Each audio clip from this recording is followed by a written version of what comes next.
સર્વે મુક્તો સંતો ભક્તોના શ્રીચરણોમાં વડતાલ ધામથી સેવક સાધુ બ્રહ્મ પ્રકાશના જય સ્વામિનારાયણ.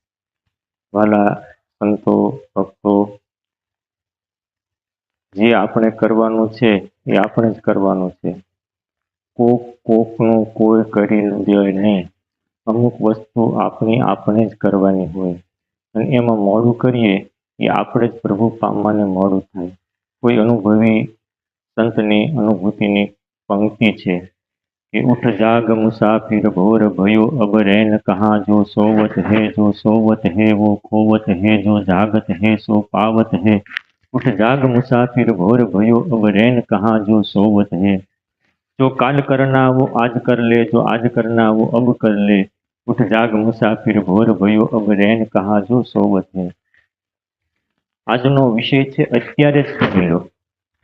વાલા ભક્તો, આપણે ભજન કરવાનું છે તો વૃદ્ધપણાના વાયદે ન રહેવું, અત્યારે જ કરી લો. દેહભાવ મૂકવાનો છે તો અત્યારે જ દેહભાવ મૂકી દઈએ તો અત્યારે જ આપણા અંતરમાં બ્રહ્માંડ પ્રગટ થાય છે.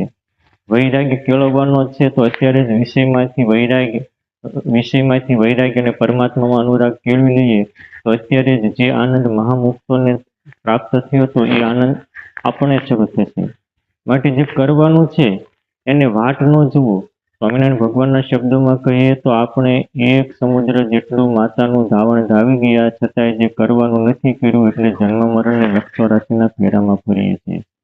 અમુક વસ્તુ આપણે જ કરવાની હોય.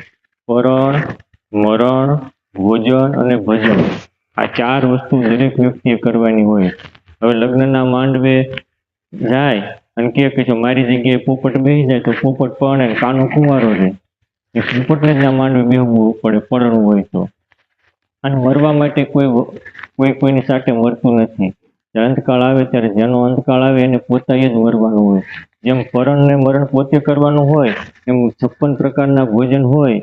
પણ આપણે કહીએ કે આજ મારી હાથનો તું ખાઈ લેજે, જે ખાય એનું પેટ ભરાય આપણે ભૂખ્યા રહીએ. માટે જેમ પરણ, મરણ ને ભોજન આપણે આપણું કરીએ તો જ આપણું પેટ ભરાય છે, એમ ભજન એ પણ આપણે આપણું કરવું પડે. સેવા, સત્સંગ, સ્મરણ એ પણ આપણે આપણું જ કરવું પડે. અને જેને કર્યું છે એને ભગવાન વર્યા છે. માટે સુખી થવું હોય તો આપણે કરવાનું છે એ આપણે જ કરવા માંડીએ. આજથી તે દેહભાવ મૂકવાનો છે તો મૂકી દઈએ અને આજથી પુરુષોત્તમ નારાયણને પકડવાના છે તો પકડી લઈએ તો કામ બહુ મોટું થઈ જાય. કોઈ અનુભવી સંતનો અનુભવ છે કે હે જીવલડા, તારે સુખી થવું છે? તો હા, તો પરથી ખસ અને સ્વમાં વશ, દેહથી ખસ, મૂર્તિમાં વશ, પંચ વિષયથી ખસ અને વાલાના સુખમાં વશ, આ લોકથી ખસ અને અક્ષરધામમાં વશ. આટલું કરી લે તો બસ બસ ને બસ. પણ આપણે જે કરવાનું એ નથી કરતા અને ન કરવામાં સમય બહુ બગાડીએ છીએ. જાણવાનું છે નથી જાણતા અને ન જાણવામાં સમય બહુ બગાડીએ છીએ.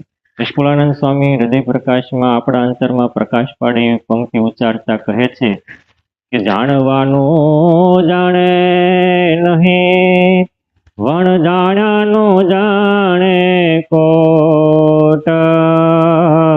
નિષ્કુળાનંદ એ હનરને કહો ટળે કેમ ખોટ.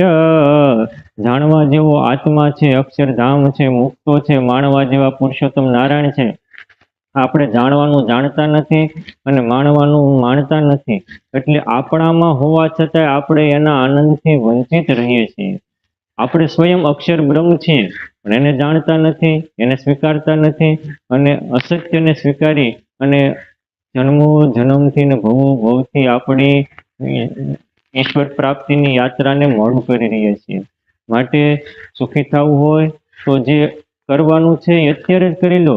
નિષ્કુળાનંદ સ્વામીને સમજાણું કે આપણે તો આત્માથી ધામ સ્વરૂપ પોતાતણું, શ્રી હરિ પોતે સાકાર.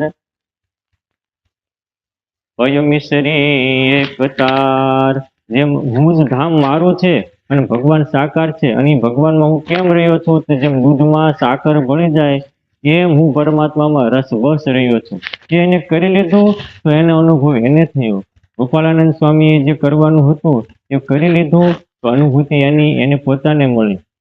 આજ દિવસ સુધી જે પ્રભુને પામ્યા એને પોતાને જે કરવાનું હતું એ કર્તવ્યને પહેલો નંબર આપ્યો છે. પ્રત્યેક મનુષ્યનું કર્તવ્ય એ છે કે પરમાત્માને પામી જવું. આ લોકમાં સામાન્ય કોઈને નોકરી આપવી હોય તો પણ સરકાર એની લાયકાતને જોવે છે અને લાયકાત અનુસારે 25,000-50,000નો પગાર આપે છે.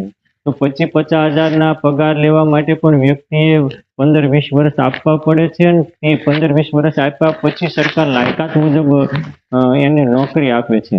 તો પુરુષોત્તમ નારાયણે આપણને અબજો રૂપિયા દેતા પણ ન મળે એવો અમૂલ્ય માણસનો દેહ આપ્યો છે.